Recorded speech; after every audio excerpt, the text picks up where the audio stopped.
All right. We are live. Welcome to Pan-African Perspectives, your weekly live stream. We talk about all things Africa related, moving to the continent, those who come back and forth, those who uh, left the continent. We talk to people who've made those decisions. We talk to people who uh, are trying to make the decision or in the process of making the decision to move to the continent. We talk a little bit about my experience moving to the continent and having to move back to the US. I'm Joe Hatagwa, the host of Pan African Perspectives. I am the founder and CEO of Authentic African, where our goal is to get people to do one of three things: visit, move, and invest on the continent of Africa. As you can see, this is not a usual live stream. For those of you who normally join, you'll notice that I didn't have a thumbnail. This is just an Ask Me Anything live stream because, frankly, it's Happy MLK Day, and so we are going to we're going to do things a little bit differently today, since I am traditionally working today, but it is a holiday that we should all be celebrating. But of course, I go live no matter what, whether it's a holiday or I'm traveling. I always go live. Just today has been a hectic day from the beginning. I have some exciting news that I cannot share just yet. Not yet. But it will be coming very, very soon. I got some news to share with you guys about the goings on in Sierra Leone. So that'll be coming soon. Some updates on the house building project. I'll give you guys some of those updates. People ask me questions about that all the time. They ask me when's the content coming from that, or for that. And so I'll be sharing that in a second. But I'm just allowing people to get on to join the live stream because I did not promote it. And as usual, we're gonna get this. We're gonna do it anyway, right? Because this is what we do. So anyway, those of you who are joining, let me know that you guys can hear me. Can you hear me clearly? Put it in the comments below if you can hear me. Let me know if you can hear me, and if you could see me as well. I just want to make sure that everything is working clearly. So let's just start with the update really quickly. Black economic power, of course, always Black economic power, always and always. So again, for those of you who are unaware, shout out to Isaac. What's up, Isaac? So those who are unaware, I have been going back and forth between the United States and the continent of Africa for, this is going to be the 9th year regularly. So I've been regularly going back and forth to the continent of Africa. I first started going in 2017 on my own, and more regularly 2018, 2019, and then I moved in 2020. In the beginning of 2019, or the beginning of, the very end of 2018, early 2019, I bought a property from the family. It is almost 2 town lots in Sierra Leone, in and around the capital city. And I bought it with my mother as well. She helped make that acquisition. And when we were buying that property, I had very, very big plans for what I was going to do there. One of the things that you hear a lot from folks who live on the continent, talking to those of us who are first coming to the continent, is they tell us sometimes to temper our expectations, to ease our way into it. Get the lay of the land first. Understand what you want to do first before you start making proclamations and grand goals. I did not temper my expectations because I have big, lofty goals. I do not shrink my dreams and my goals for anyone. What I will say is I did have to learn, though, to pivot And that's going to be one of the themes that you'll hear. Like this week, we went live with a video on yesterday with Masa and Kenya, who are Sierra Leonean Americans living in Ghana right now. And one of the things they had to do was pivot. They had a restaurant called Freetown Chop House. They made a pivot, and we all have to pivot. I made a pivot, right? I moved to the continent without much research done. You know, all the things that I tell people to do now, I did not have someone giving me that insight before I moved. So let's get back to this house. So I buy the land, and at that time, I had a contractor. Sorry, I had an architect worked with me to put some plans together. And the original plan was to build a 3-story house, right? With an outdoor rooftop area. And I'm going to show you actually the plans. Let me show you the original plans because people have been asking me about this. By the way, if you're just joining the live stream, if you have any questions about my move to the continent, anything you want to do in terms of a move to the continent, please feel free to, tell me your plans and your goals, and we can talk about it. More than happy to talk about that with you. This was one of those things that, many lessons were learned. Many lessons were learned. And I'll show you here in a second how I originally planned for this structure to look. So you guys can get an idea of it, because it's something that has come up a lot. Like every year since I moved to the continent, as I started coming back, people kept asking me, what's the update? Where are you with the house? What have you been doing? So let me show you. Let me show you my original plan. All right, and then we'll get into where we actually landed. So I'll share a screen. Let's do this window first. So this is the original plan, proposed residential house. Shout out to Nathaniel Whitfield. He helped one of my subscribers and somebody who had initially needed some help finding land. He helped her find land and helped her secure the land, etc. So shout out to her and shout out to him for helping. So this was the original plan. Let me see if I can get you guys to see. Let me show you. So you guys got a chance to see that was the original plan. Now that was one plan. Let me show you what the inside was going to look like, so you get an idea, and I can walk you through the floors. And then of course I'll get to some of your questions. Some people had some questions. More than happy to answer those questions. I just wanted to show you guys this first, so you get a real feel for what my initial plan was, right? I go to the continent, we buy this land, get really, really excited. I got a family friend, a cousin, not even a family friend, a cousin who was building a 5-story house with a 2-story penthouse. And he had been 10 years in the making. And that should have been, at that time, he had been 10 years in the making with building and starting this process. At that time, that should have been something that was a red flag for me to rethink my plan. But let me walk you through it, because I do believe in making your property an income property, right? So, let me hold on one second. Actually, let me do this again. Let me make an adjustment here, because I wanted to show you guys. I wanted to show it to you, but I realized that I can't show you the full screen unless I screenshot it. So let me do this differently, so you guys can actually see the full house plan. That's the front elevation. And then this is the rear elevation.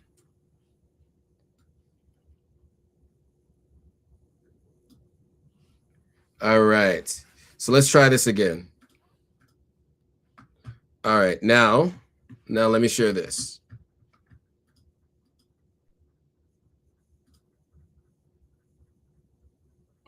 Let's try this again. Sorry, guys. All right. Now we got it. Now we got it.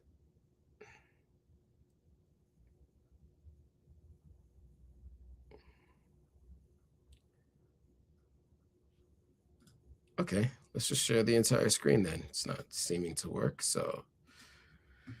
All right. So let me walk you through the plan. So what you're seeing here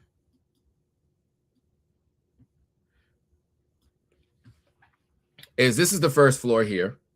This is the back. These were supposed to be the staircase. This has completely been redone and restructured. My contractor let me know that that was not going to be available because this piece of this land here, where this wall is, this is supposed to be a fence or a wall. This here, this area here, my land was encroached upon by our next door neighbor. And since this is a corner and on a street, I couldn't add more space here. So our space was reduced. So that meant when this was built, this guest house, when it was built over more than the space allotted for all of this. So that meant this staircase here had to be restructured. But let me first take you through it. So this here was the first thing that was built. This structure is built. There is a rooftop on it. This is my guest house. This is where I stayed from October of 2023 until March of 2024. This is where I lived in this guest house here.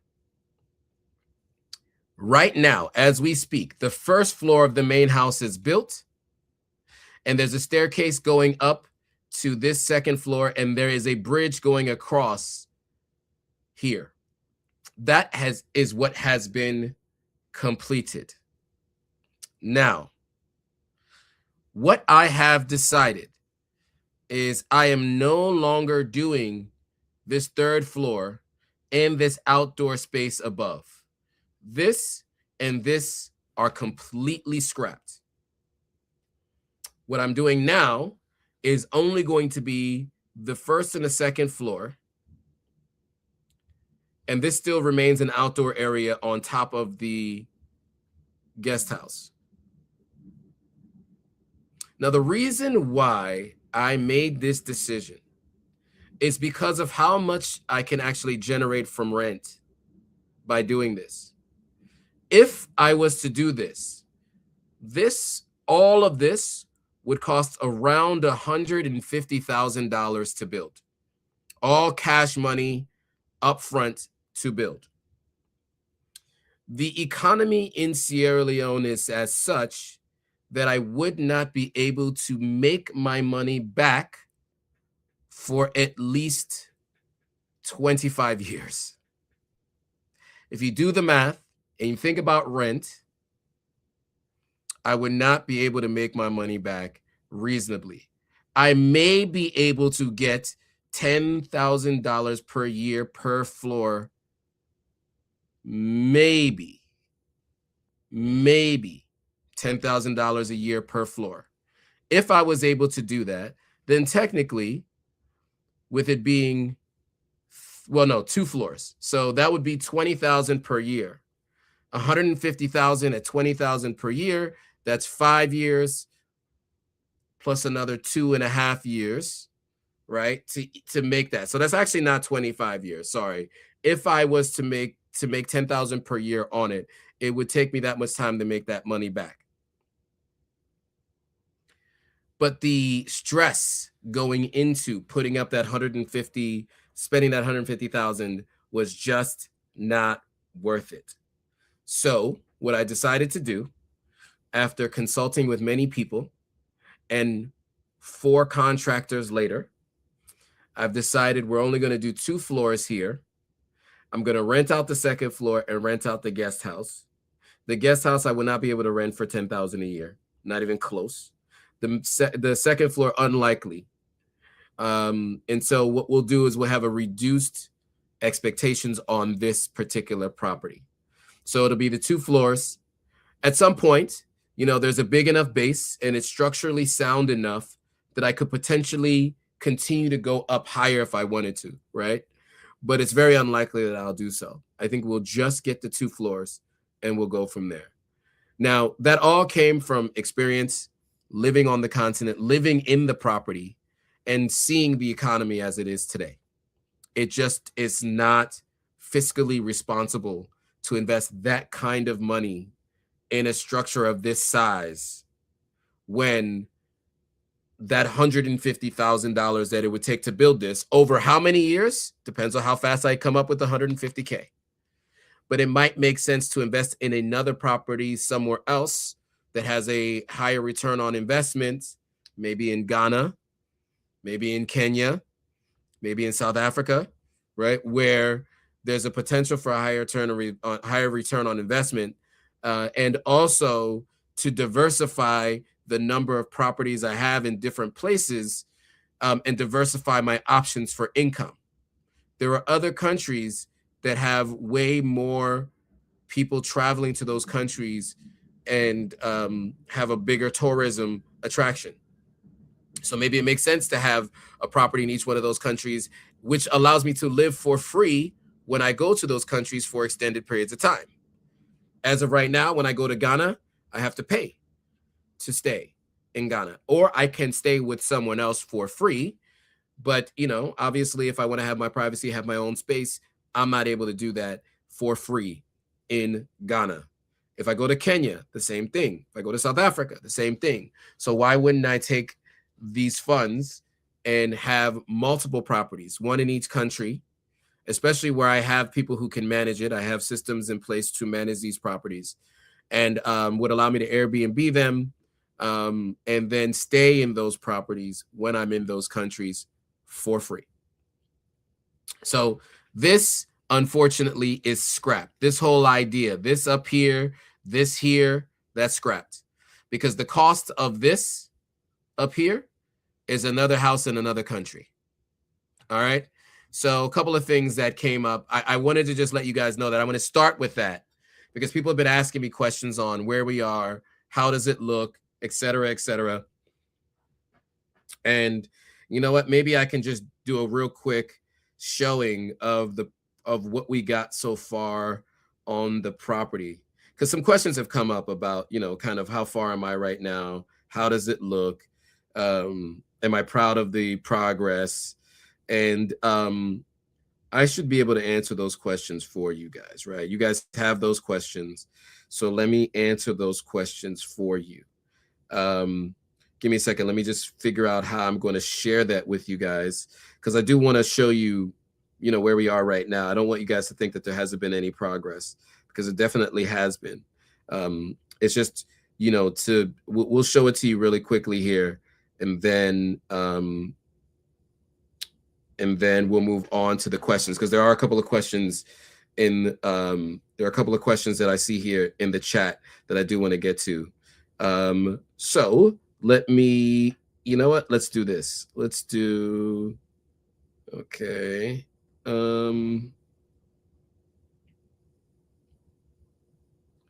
Yeah, let me shoot them over to my MacBook, and then I'll show them to you. So what I'm doing now is I'm sending over videos to my laptop so that I can share with you guys what the progress looks like.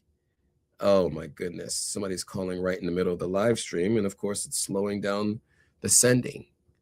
All right, so they are on their way.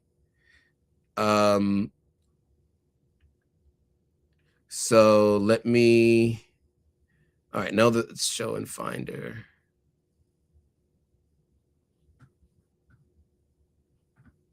Hold on one second. Are these the videos? Okay, I got it. Property looks crazy, but we'll show you guys.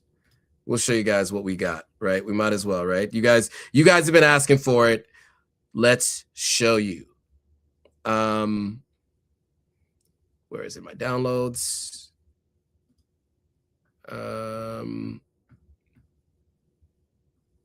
What's the name of this video? That's it right there. You didn't record? All right, guys. So it's been a while since we've done something like. So this is the first floor. We put floors in. There's some floors in here, but you can't see it.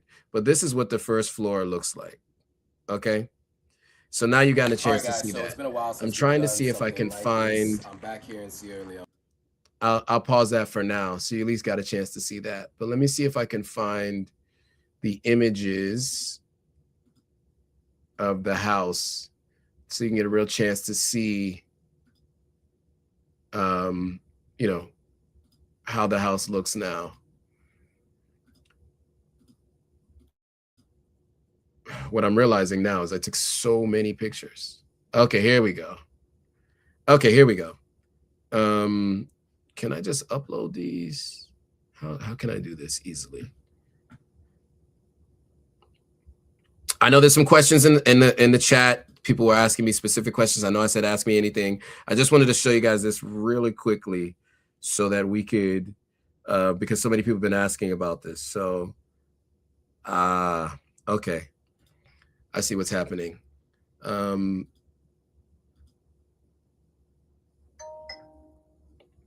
Let's do this. Open with preview, and then I could just share the full screen.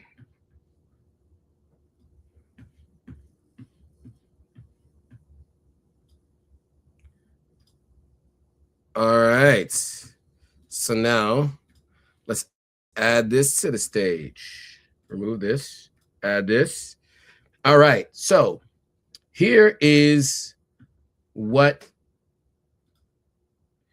the two-story guest house looks like. Now it's painted now, so it doesn't look like this. This is before it was painted. That's the first floor of the main house. As you can see, there was a very, very dirty process getting this done, but you guys get the idea. This is on top of the main house and the upstairs guest house before I put the windows in. But that's what the guest house looked like. We had it tiled a while back. So that's upstairs in the guest house. That's the view I have from the second floor, by the way. That's the view I have from the second floor. Mountains. But yeah, so let me see if I have anything else that I can share. I thought that I had the most recent pictures and images. Let me see. Maybe I do. I might have some more recent images that I could share with you guys. You know, it's really hard to find these pictures because I haven't named them and they were all in my phone. But nonetheless, you guys got the idea. That's the way the house looks now, or close to how it looks now. So the finishings are being finalized and completed, but that is the size and scale of it. So to answer the question that was asked earlier, it is a 3-bedroom, 2.5 bathroom space structure. So that house is a 3-bedroom, 2.5 bath structure. So there's Jack and Jill between 2 bedrooms. There's an ensuite in the master, and then there's a half bath. Upstairs is going to be a 3-bedroom, 3.5 bathroom structure. Let me show you what the upstairs is going to look like. Let me pull that up really quickly to show you that really quick, so you guys can get an idea of how I'm going to structure the upstairs, because I do think that's worth taking a look at. I'll show you that, and then we will move on. I just want to pull up the image real quick, see if I can find it. And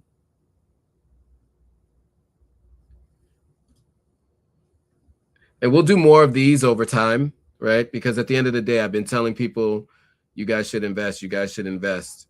And I've been saying that, but like, you haven't seen that I put my money where my mouth is. Excuse me, that I have actually gone through this process and done it myself. A lot of people will tell you something that they haven't gone through and done themselves, right? Well, that's not me. So,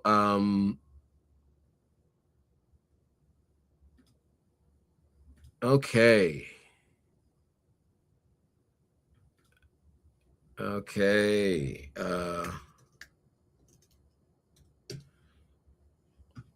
All right, let me open this up. Come back here. Let me show you what the new floor plan is going to look like. We had to make some adjustments, but this gives you an update of the floor plan that I have been communicating to my contractor. Okay, so here's oh, that's just one piece of it, but that's just the living room. But the bedroom, so there's going to be a master bedroom here with a balcony and an ensuite shower, a bedroom with a bathroom here, and a bedroom with a bathroom here. There's a storage here with a window. There is the exit out of the kitchen and the staircase. So instead of the staircase going up and back like this, how it was originally, now it goes up this way here. And then we also are going to have a thinner staircase that comes up to the bridge too. So you don't have to go through the second floor to go out to the house. To go out to the above the guest house. This is what the living room is going to look like. We got to put the guest bathroom all the way down here because of the space that we have. I know, not ideal, but that's just what it is. It is what it is. This is the way the space is based on the amount of space that I have left, because this has taken up so much space back here. I had to work out a new process for what I was going to do here. Okay, so this is only a portion of the house. This is only showing you the kitchen, the living room, and the dining room area, and the front veranda. There's bedrooms that are going to be on this side. These are images that I had to share with or work with my my contractor on. There may be a way to show you the actual drawings. Oh, you know what? I do have a way to show you guys that. Let's pull that up. If you guys find this useful, let me know if you guys you know, if you guys are finding this useful. If you are, I'll keep showing you. Okay, so we'll end with this, but let me just make sure I can show you it. There's some confidential things here that I can't necessarily share that they have nothing to do with me. So I don't know how well you guys can see this. How do I zoom in on this? Is there a way to zoom in on this?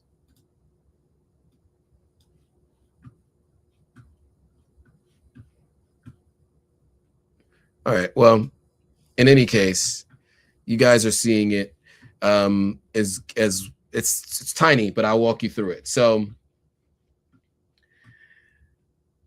this is the master bedroom with a balcony and an office space, bed here, closet space here.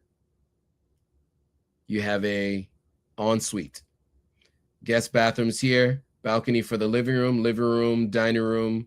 We're gonna have a island type situation, bar type situation here in the kitchen, open concept kitchen, right? Bridge that goes into the second story of the guest house where it's like an outside entertainment area. Kitchen's here. Here's the staircase that takes you outside downstairs. Okay. Now, also what you have is a second bedroom here with its own ensuite and a closet. And then you have a third bedroom here with an ensuite, a closet, and it has a big window here. This one has a big window here. Okay.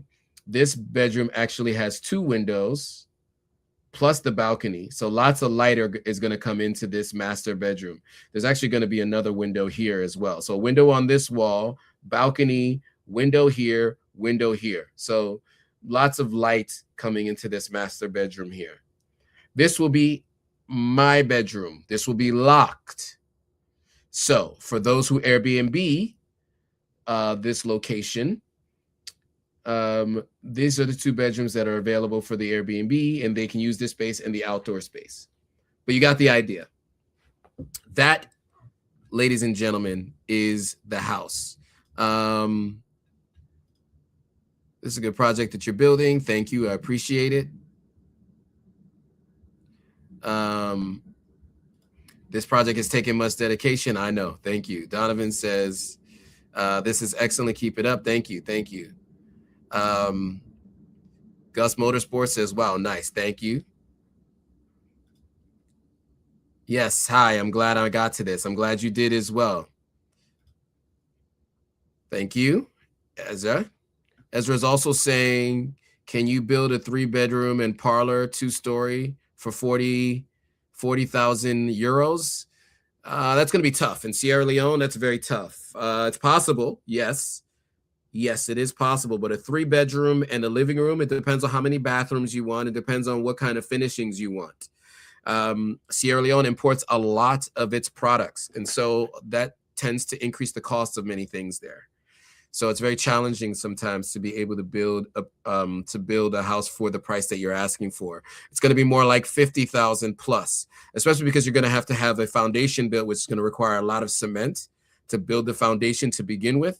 You're also going to have to fence the property as well if you haven't already done that. So all of that goes into the cost. But if you're talking about just the house itself, you could probably do it for $50,000 for 2 floors. 3 bedrooms, yeah, maybe $50,000 for 2 floors. Maybe. It's really tough.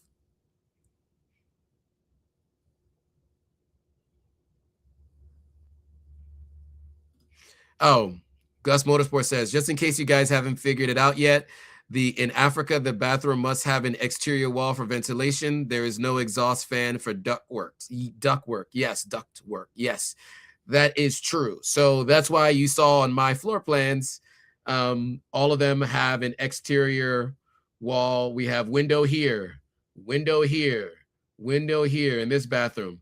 This one, sorry, there's no bathroom here. This one here is a bathroom. There'll be a window here. Yes, absolutely. Always have ventilation via a window. That is true. Very true. Very true. All right. So that's the house update. Those of you who've been asking, now you've gotten a chance to see it. Now, there's been a couple of questions that have come up from other folks, so I just want to make sure I answer them. Ezra says, hey, bro, love your video. I'm planning to move to Bowtown from UK, Manchester. Nice. I'll be there every once in a while. So good luck on the move. Okay. Farquan says, question, do you think the books written about the Black American historical experience should be made mandatory curriculum in all Black African countries by our scholars? Absolutely.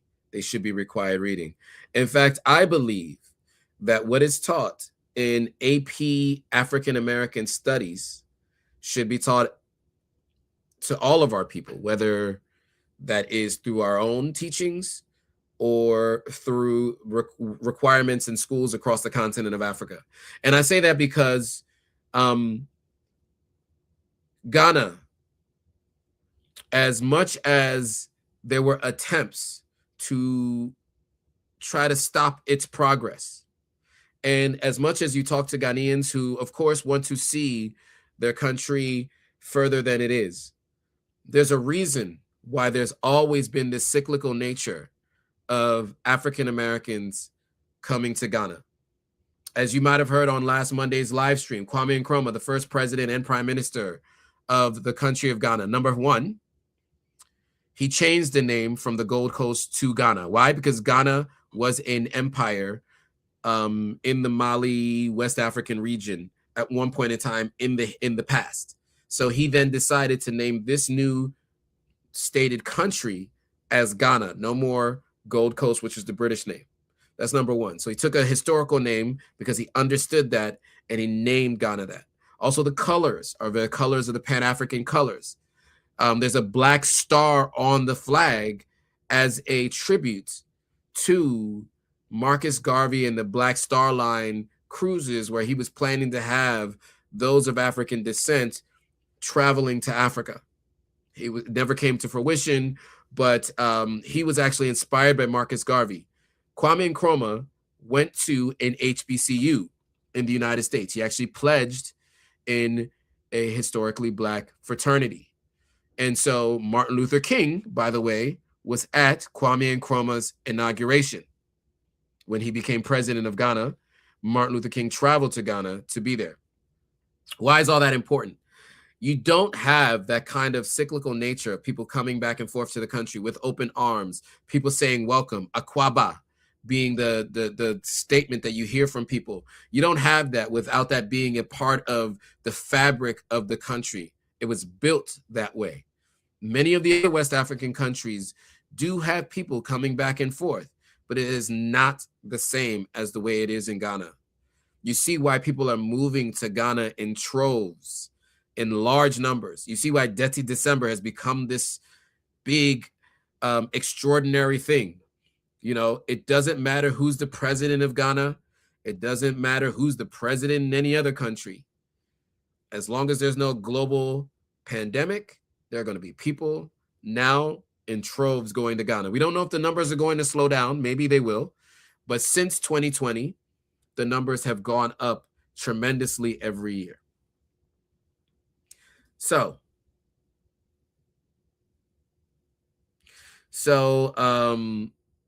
Ezra's asking if I can speak in Creole. Unfortunately, I cannot do that because the majority of the people watching the live stream do not understand Creole. You get? I know say you sabi me, but I know able to talk out. Not for everybody. But I know say you able to hear me, right? Not also. I shall say you can hear me. You understand me speaking English. But everyone, if I speak in Creole, they won't be able to understand. So unfortunately, I can't do that. Okay, Afro Carib is watching from Canada. Shout out to you, Jamaican and Ghanaian. Or at least those are the Jamaican and Ghana flags. Let's see. Is there anything else that I'm seeing? Yeah. So any other questions, though? Let me see. Was there any other questions that people had for me?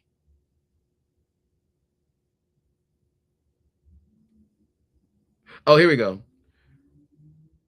Question. I'm planning to invest in a business in Nigeria. Would it be best to buy a structure already or build from the ground up or rent to own? That's a great question. And I wish it was just one simple answer. It really depends, Farquan, what you are doing as a business. Here's what I will say. It depends on how much startup capital you have. If you have startup capital and you have trustworthy contractors that you've worked with before, then maybe you want to build your own structure so that it's built around the business that you want and have. If you don't have that much startup capital to build, but you can rent to own, maybe it makes sense to rent as well. Now, the thing is, every country is different. Every municipality is different, right? I obviously have spent some time in Lagos. I know people in Lagos. I had counterparts for the company I worked for. So I spoke to people in Lagos daily. I know people from Port Harcourt. I know people who've lived Victoria Island, Banana Island. I know people who've lived in all different places all around Nigeria. I said Banana Island. I don't even know if I know anybody from Banana Island, but I know people who lived in Lekki Phase 1, Lekki Phase 2. Now, the thing that everyone always says is every business is different and you need to be living there and working there to know exactly what makes the most sense for you.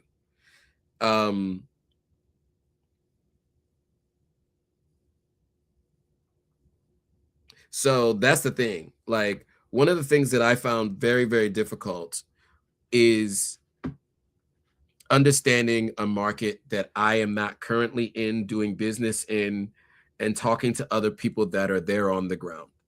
So generally, the best thing to do is to rent first, just in terms of any business, right? You got to think about this. You rent first and see how customers are responding to your business and how much income you generate for that business, right?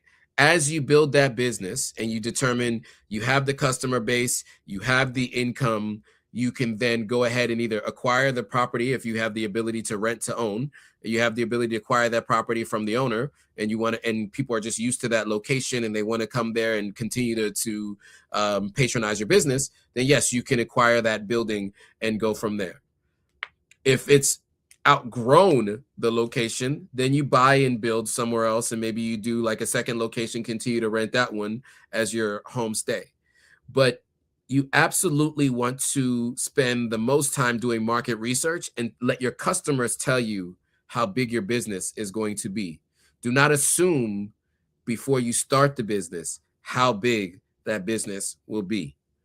Far too many people put so much money up front into buying a location and building a massive business to not make that money back. And so it makes sense to start a business and scale it first before you make any large purchases.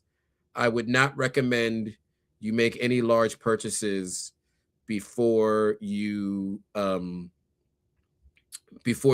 understand your customer base and you have repeat customers, and you know that business is sustained and can grow. If you don't have that, I don't recommend you go about buying land and buying a property. Now, that's my advice, just based on my experience in multiple areas, interviewing multiple people. But of course, every municipality is different, every country is different. But the best thing to do, just in business in general, is make sure you have a customer base, and that customer base is paying you enough to justify the cost of acquiring a property. Farquan, I hope that's helpful. You guys in the comments, those of you who have businesses on the continent, you let me know what you think. If you think that was sound advice, if you do, let me know in the comments. I'd love to hear from you guys.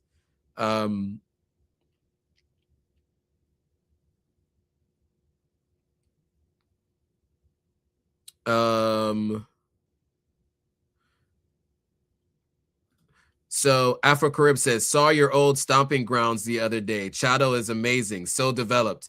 Yeah, and then you said, I remember you saying years ago it was next up and coming area. I was right, wasn't I? I mean, Chado now, it looks even different from when I lived there. It's so crazy that I left Chado in March of 2023. And we're about to be 3 years from when I left there. And it does not seem like it's been that long, but it's been that long. I was there for 2+ years, and it's almost been 3 years since I lived in Chado. And at that time, you could see all the construction. You could see the prices of rent going up. You could see that it was a developing area. And now it's pretty much fully developed. Proud Voltarian in the house from the Volta region, watching from Iceland. I almost thought you said Greenland, because I know that there's some things going on between the United States and Greenland, but Iceland looks like it's currently not on the radar. So good for you. Gus Motorsport says single story is cheaper. Steel is very expensive. If you have a larger, decent sized lot, you can build a single story and save on building costs. That was to the question about building a house. Somebody had asked about that.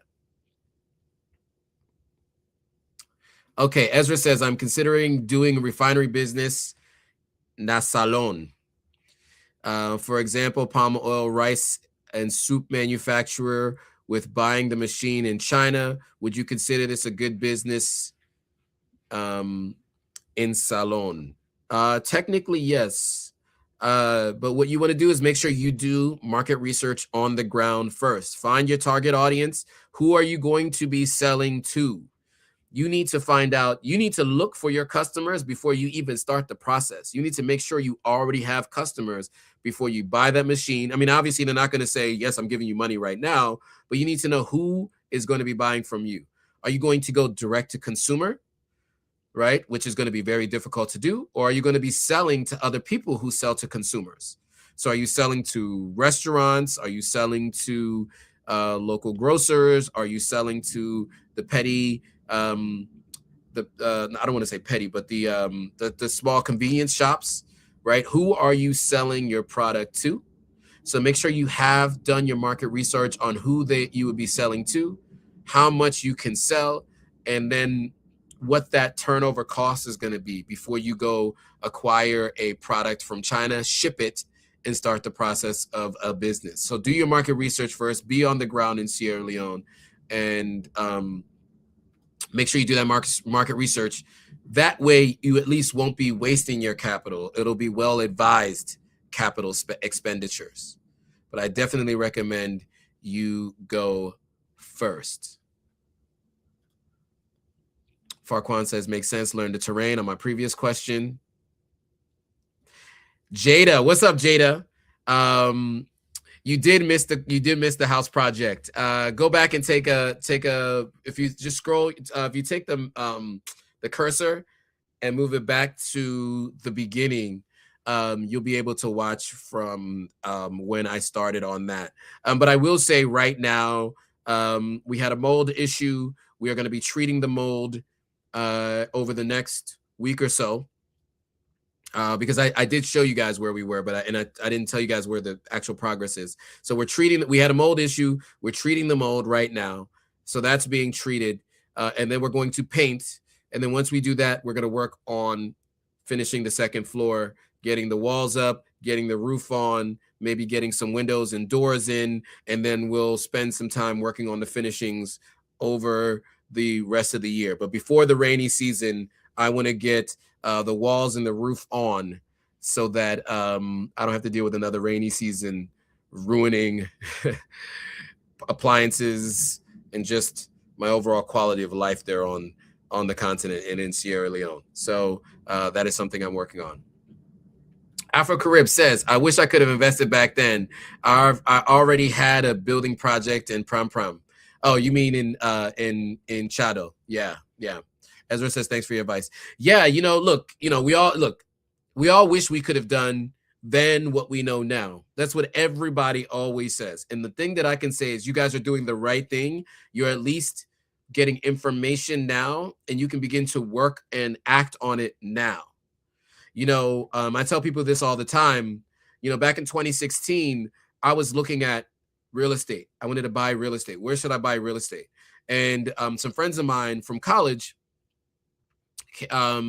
showed me an article that I think it was the Wall Street Journal or something that said 10 best cities to buy a house in. And so we went in together on a house in Washington State. We bought it for $425,000. It's now worth $900 and something thousand. Now, obviously, I don't have that cash. I don't own 100% of it, but a portion of that does go to me. And so we should own the house outright very shortly. And so that means that we can sell it at all profit. Now, at that time, I had heard about buying real estate. I didn't know anything about buying real estate, but their family had bought 5 properties. So I was just able to give them some money that I had and go in with them on one property. Now, I knew that 10 years from then, at that time, I was 32 years old. I knew that in 10 years, if all is well, we double the price, because we did a 20-year mortgage. If we double the mortgage payments, in 10 years, we'll own that house outright. And I didn't even think about it. I went through some highs and lows in my finances. Couldn't take any money out of it, but I knew that 10 years, coming up on 10 years, that I'll be able to extract some of that money. Now, that was something I wish I knew when I was 22. I already felt like I was behind at 32. And I had wished I had known that at 22.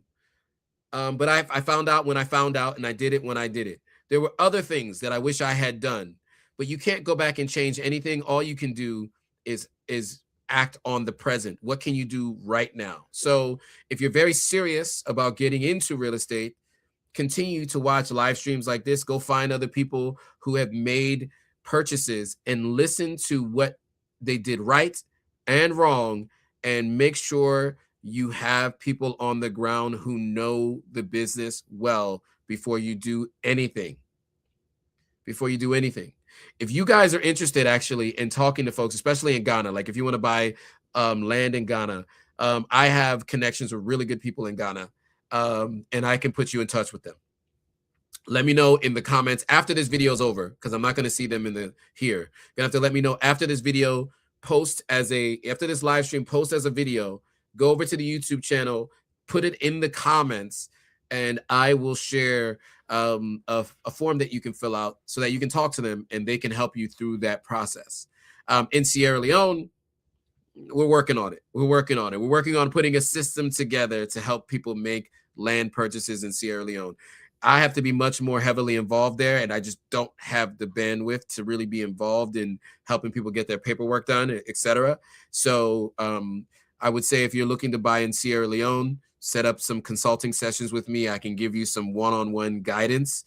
And so you can also put that in the comments below as well. I can give you some one-on-one guidance. I'm not able to put you in touch with somebody directly and get you through the process in Sierra Leone just yet, but I can at least give you some thoughts. Like, I can let you know how it's different in the provinces versus how it's different in Freetown, right? There are some nuances. Like, for example, in Bo or Kenema and many other places, especially in Bo, if you want to buy a house in Bo or buy land in Bo, all of the family members who can claim that land have to sign off, number one. Number two, there are 3 people that also have to sign off. You have a section chief, town chief, paramount chief. All 3 of those people have to also sign for it to be fully vetted and good when you take it to Freetown. And then from Freetown, what you have to do then, of course, is you have to get the conveyance. Once you have the conveyance, then you're generally good, as long as you followed what I mentioned before. I mentioned getting the conveyance. You don't have all of that in Freetown. Freetown, you don't have a section chief, town chief, paramount chief. That does not exist in Freetown because Freetown doesn't operate under that structure. So you just need to have a lawyer work with you and the person who's selling it so that you can acquire that land, and make sure, of course, the land, you go with the lands commission and make sure that that land actually is owned by that person. But yeah, so, you know, of course, you have to have a surveyor do the surveillance before you can get a conveyance, all of that. But my point is, these are things that I've learned because I've acquired property both in Bo and in Freetown. So I know what that looks like. And I also have family who's done it as well. So I am familiar. All right, next question. Farquan says, should we be focusing on investing in the AES countries now that Ibrahim Traore is on his A game? That is a really good question. Should we be focusing on the AES now that Ibrahim Traore is in charge? I would say this. One of the things that came up as those people who went to Burkina Faso was that there are plenty of investments there. More and more people are going to be wanting to go there. When I look at investments, here's what I'm looking at. When it comes to land acquisition purchases, I'm very big on multi-property, multi-purpose use properties. So I like multi-family properties. So if you buy a house, don't build a 2-story mansion. You build one apartment on one floor and another apartment on another floor. That way you can live in one and you can rent the other, right? Now, the rental market is what you have to look at if that is what you plan to do. So what you have to do is look at your research. How many people are in the who are in a rental market in the price range that is going to get you comfortable with the rent that you can charge wherever you are buying your property and where you're renting. You also want to look at what laws are in place around real estate and how this current regime is handling it. And, you know, does it make sense for those future plans? So do they have Airbnb in country? Will you be able to do that as another option? Do you have multiple purposes for that property? So those are the questions you have to ask yourself. So I can't just outright say yes or no. It is a very popular destination as of right now because for Pan-Africanists. And so that's who you want to target as your target market. And you know people are going to be traveling there with that in mind. And people are going to need housing. So you just want to look at that market and see if there's enough demand and you need to know where people are going to be traveling to, so you know where you should be buying. But from everyone who I've spoken to who went with ADDI and who were on that trip, there were very reasonably priced houses there. So it's definitely something to consider. And that's just Burkina Faso. Mali and Niger are huge countries as well. Obviously the capital city is always going to be where the most activity is happening. And so that's probably where you want to look. Generally, I tend to look right outside or in the outskirts of a capital city, because that's where the cost is going to be a little bit lower, but your upside is going to be pretty aggressive, because every city expands, right? No matter what. Great question. Next question. Do you think there should be an institution in Sierra Leone devoted to building construction? Compared to other West African countries, there are too many low-skilled builders in our country. I absolutely think that there should be. Yes. Now, the question is always going to come down to enforcement. These kinds of organizations come to play. They do come into effect, but who enforces the rules? That's one of the challenges we have, not as just a country, but as a continent, right? Things get built out, processes get put in place. But one of the things I find to be challenging is the actual enforcement of these things. But I think that makes sense. It's a good point, and I absolutely think it's a good idea. Another question. What is the policy in Ghana when it comes to selling to foreigners who buy blocks of property at a time? Gentrification is real, but getting that commission is real as well. What usually wins out? What is the policy in Ghana when it comes to selling to foreigners who buy blocks of property at a time? I mean, I don't think there is a policy, right? It is a 50 for non-Ghanaians. For non-Ghanaians, it's a 50-year lease. For Ghanaians, a 100-year lease. There isn't currently any specific policy around gentrification. I will say, though, foreigners have been gentrifying Ghana. Also, wealthy Ghanaians have been gentrifying Ghana. It is not a new phenomenon. It is accelerating for sure. You see a lot more projects and properties going up since 2019 for sure. That is, my first time going was in 2019, but from when I talk to people, that's what they're saying. There's a lot more than before, and I see a lot happening. So there isn't a policy today. What I would say to you is this, the best thing that we can all do is be responsible stewards of the land that we purchase and the people that we hire. Right? That's the best that we can do. It cannot be slowed down and it cannot be stopped. Capitalism has run wild everywhere in this world.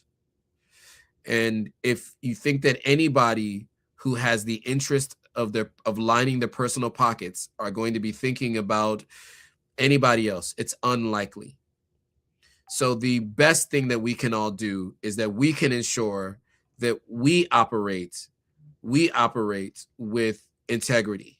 That's the best thing that we can do. So that's my best answer there. I'm sorry I don't have an answer for a specific policy. There just isn't one. And capitalism runs all around the continent and around the world. Sorry, that piece of lint was getting on my nerves. Okay. Kanak says, got land in Sierra Leone. Is it possible to manage a poultry farm remotely in Sierra Leone? I don't think it's possible to manage anything remotely. I do not think you should manage this poultry farm remotely. If you want to start a poultry farm, you need to be there.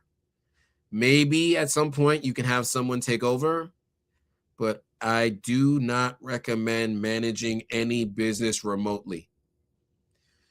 Talk to as many people as you can who are in the poultry farm business. I have a friend of mine, a good friend of mine, her aunt has a ton of chickens, a ton of them. And she lives right next to where those chicken coops are. Like she has two right here, one big place over here, and her house is right here. Because you cannot be remote for anything that just has that many points of failure. Absolutely not. Absolutely not. I don't recommend it at all. definitely manage your property and everything close and be there in person. Manage any building you're doing too, any major parts of the building project, be there in person. Trust me, as someone who did it from Ghana, it's still remote. And that was a bad idea. I went through so many challenges coming back and seeing issues, things not done correctly because I was in Ghana and I wasn't in Sierra Leone. For 2 years of my building project, I was in Ghana and I learned my lesson. Mecca says, do you mind sharing a rough estimate of the construction? So, rough estimate of construction, I would say each floor was about $20,000 to $25,000. But you have to pay for, the foundation.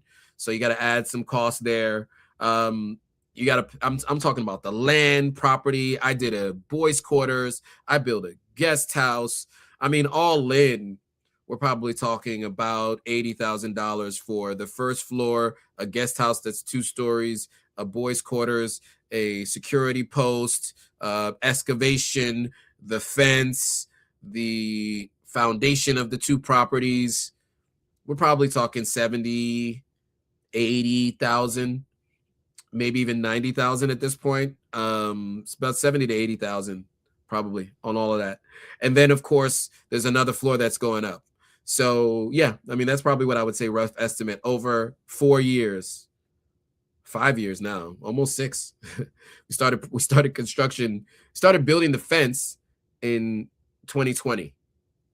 So yeah, that's how much I would say has gone into it. So hope that helps answer the question. All right, we have been on this live stream for 1 hour, and I also started almost 30 minutes late. So I apologize, guys, for starting late, but I just missed 2 phone calls, 2 very important phone calls from Sierra Leone, and they usually don't call me this late in the evening. So maybe there's a development about something that I haven't talked to you guys about yet, but we'll be talking to you guys about later. So let me make that phone call, and I will see you guys all back here on Thursday.